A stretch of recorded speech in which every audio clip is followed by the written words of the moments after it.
Everyone is a programmer these days, and we use these amazing AI code editors to develop softwares for us. And most of us don't even look at the code, that what sort of code is being written, and we call it vibe coding. Well, vibe coding is amazing, but it does come with a cost as well. Well, the cost is AI can make mistakes as well, and there are plenty of blogs and articles and videos about that where users are actually sharing their personal stories that how AI code editors can actually ruin your code if you are not careful.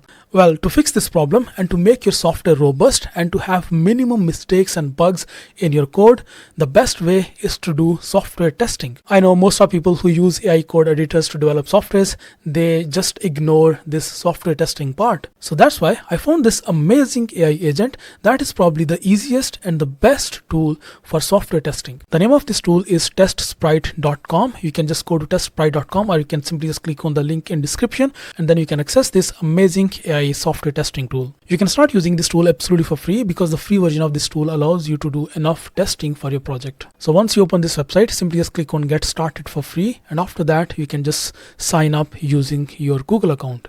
Simply just click on continue with Google, or you can just provide your email and password, and after that simply just click on continue. And now just like that, you're signed up. Just provide your details in here and then click on next. Then simply just click on the start testing button, and from here you can just name your first test. So this is how this dashboard actually looks like. So this is very easy and simple. On left side you can see you can have this new test, and you can access all of your previous tests. There is plan and billing section as well. There's profile section as well. And in here on this bottom left side, if you see, I have currently 150 credits, and these credits will actually reset in 29 days. So currently I am on free plan, so I'm just going to show this demo to you while I'm on free plan. So first thing first, if you have developed your project already and if you have deployed your project on your server, maybe on something like Vercel or on any other server, simply just get the URL of your project. For this video, I'm going to do testing for this project. This is actually a SaaS kit that I developed a couple of months ago for my YouTube audience. You can still access this SaaS kit, by the way, on GitHub. So I'm going to test this SaaS kit. I have this project opened inside Cursor. So this is the source code of my project, and this is the deployed URL of my project. So I'm just going to give a name to my test. So I'll just name it best SaaS kit, and after that I'll simply just click on continue. And now on this next page, it is saying that add your APIs for testing, enter your API endpoint, or import a list to start testing. You can add details like authentication system and documentation if needed. So you can provide as many APIs in here. You can simply just click on this add API, and you can then just add as many APIs as you can. So I'm just going to test one API key, the authentication one. So I'm just going to name this authentication, and then I'm actually going to provide an API endpoint /URL. So you can just find your API endpoint, whatever you created. So in here inside my project, you can see there is this inside this app directory, there is this API /auth.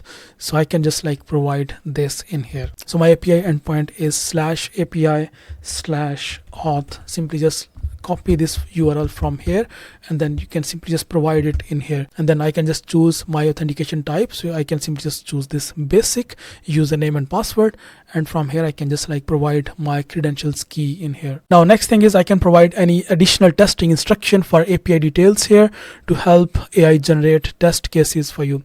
So you can just provide any further additional information in here. Now the most important part is you can actually provide your API documentation as well. So if you have not created an API documentation, you should create that. That actually can help you. Let's suppose if you add any other developer, or if you just share your source code with someone else to carry on development from there. So if you have your API documentation, that can actually help someone else to understand your project. Or maybe if you're opening your project after a while, after a long time, so if you already have an API documentation for your project, it will be easier for you to understand your project. So if you have not created, there is an example API document that TestSprite actually provides you. Simply just open that, and now we can actually use Cursor AI to create an API documentation for our project. So simply just click on this example API documentation, and from here just open this PDF file. Now we can go back to Cursor, and we can ask Cursor to create API documentation for our authentication. Please create API documentation for our authentication API route, and then just press enter, and now it will start creating API documentation. Alright, so now it has created this authentication.md file in here, and I can just copy this file as it is. And after that, what I can do, I need to maybe create a PDF, or I can simply just paste that documentation in here.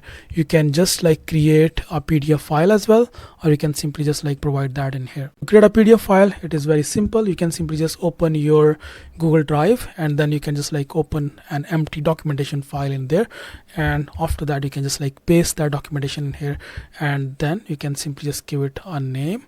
After that, simply just click on file, download, and then simply just download it as PDF. And now you can actually provide this PDF file in TestSprite. Simply just upload that, and now the file has been uploaded as PDF in there. That's it. Perfect. So now you can simply just click on this next button. You can actually add further API endpoints as well. Let's suppose we are using something like DeepSeek or OpenAI. You can add like any API endpoints in here, but I'm just like going to use one right now just to give you demo, but you can add as many APIs as possible in here. After that, you can simply just click on next. And now it is generating a test plan for us. So this is where this amazing tool uses AI. It will actually analyze our entire API endpoints. It has now created this plan for us. So right now you can see API uploaded 1, and then total test cases are 20, test categories are 5. You won't understand that right now, but as soon as I click on next, and then you'll see the magic. So this is the test plan details, and in here you can see the first one is sign up test, valid sign up. The test sign up flow using valid email and password credentials to ensure the user is created successfully and receives a confirmation email. After that, there is another one, invalid email format, attempt to sign up with an improperly formatted email address to verify that API responds with an appropriate error message. So similarly, it has like all of these different tests in here. Then there is a short password error, duplicate email registration, successful sign up redirects. Then there are these sign in tests, and after that there is this sign out tests, then error handling tests. So all of these are listed in here. You can add more test cases for authentication in here. So you can simply just click on this, and after that you can just like give it a name and add details for that, like description for that particular test. But I'm happy with what it has provided in here, and after that I'll simply just click on next.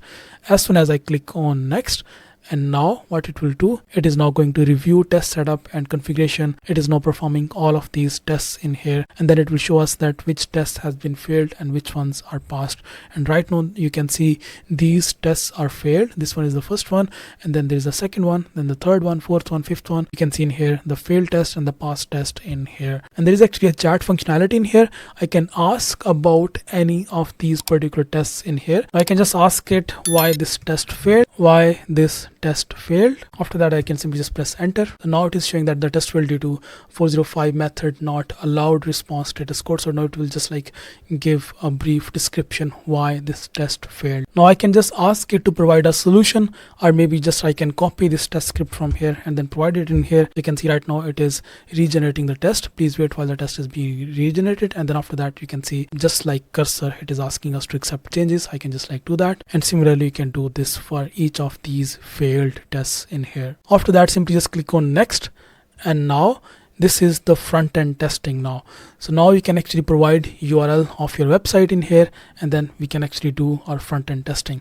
So first thing first, I can actually provide it homepage, and we can do testing of our homepage. I can just provide this URL, which is bestsaskit.com, and I can just like provide further URLs as well, but for now I'll just like provide it one URL. After that, simply just click on next, and now it is generating a test plan. Just keep in mind the previous one was actually the backend testing, the API testing, and now this one is actually a front end testing. It is generating the test plan right now, so let's just wait for it. So our draft test plan is ready right now. It is saying that our AI has analyzed the website link you provided and created an initial test plan to help you evaluate your front end functionality, responsiveness, and integration during test execution. Our AI will continue to refine and enhance your test plan in real time based on ongoing analysis of your website, ensuring maximum precision. So after that, you can see it has now total 8 test cases. I'll simply just click on next, and then these are the total test cases that it has detected. The first one is landing page navigation test, then there is a feature description validation, then there is a pricing page, then there is a contact form submission, FAQ section expansion test, YouTube video playback, social media links, and overall content consistency. So all of these are different tests, test names and test descriptions. I can add more test cases in here, but I'll simply just click on next, And now what it will do, it will just run all of these tests and then present results in front of us. So let's just wait for it to finish our front end test. Alright, so within just a couple of minutes our front end testing is finished, and you can see most of these tests are failed, only 3 are passed. So the first one is landing page navigation test. So let me just open that. So you can see it has now did this screen recording, and it has just like clicked on this logo in here, but there was no link URL attached on that logo. So that's the first test which is failed. The second one is feature description validation. So let's just play that and see what it is. So here's a description of this test. The main feature on the landing page have been verified. The features include email, payment, login, database, SEO, style, and more, each with their corresponding icons. However, the descriptions need to be checked for the latest time-saving details and benefits. Therefore, the task is not fully completed as requested. The next one, let's just check this pricing plan selection. So if I just click on that, so to see what is the error in pricing plan, you can see the cursor is moving towards the pricing.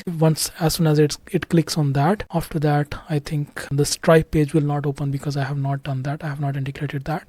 So I think that is the error that it will show. So the functionality of selecting different pricing plans was tested, but the schedule or demo button for the basic plan did not work. The issue has been reported to the website support team. Alright, so it has now tested that, and now because there was error in that schedule or demo button, so it has now like considered it as failed test. The next one is contact form submission. So let's just first see the error details.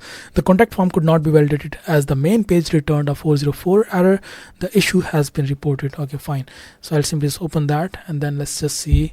So this is just amazing. Like this AI actually does a screen recording for us while it is doing the live testing. So now it has like scroll down, but it is not actually showing us the scroll down. So now as soon as it submits that contact form, then it shows this 404 page. The test that it has passed is actually this FAQ section explanation test. So this test was successful, no errors detected. So let's just open that. Let me just continue forward. So this is the FAQ section, and you can see information about all of these different frequently asked questions. So now this test is passed. Then there are the social media links test and overall content consistency. So both of these are passed as well. So this is amazing. This is like just mind-blowing that how accurately this performs all of these tests, the front-end tests and the back-end tests, and everything is just like mind-blowing, seriously. Then we can simply just click on this next button, and then it is now generating test reports and analysis. So now this is the final stage. So we have like performed the backend testing, the API testing, and the front end testing. And right now you can see our overall report is 71% test cases were failed and only 29% test cases were passed. So this is because there were a lot of bugs in this kit, and I have not updated anything because the last update on this kit was like I think 4 months ago. So I need to like update a lot of things in this kit and then publish a new version. But yeah, this is like so helpful. Now I exactly know what are the problems in this kit and how to like fix, and then I can actually release a bug-free version. After that, simply just click on finish, and now our first testing is finished, and that's amazing. You can find this test in this all test section, and then you can see there is this rating as well. The front end testing got 3/8 and backend got 5/20, and you can always access your test whenever you want. So this tool is just mind-blowing. It saves so much time in testing, and actually this is the true use of AI in software testing. So just give it a try. Just try the free version, or maybe if you have like multiple projects to test, just upgrade to the pro plan as well. If you have any further questions about this amazing tool, just leave your comments in comment section. I'll see you next video.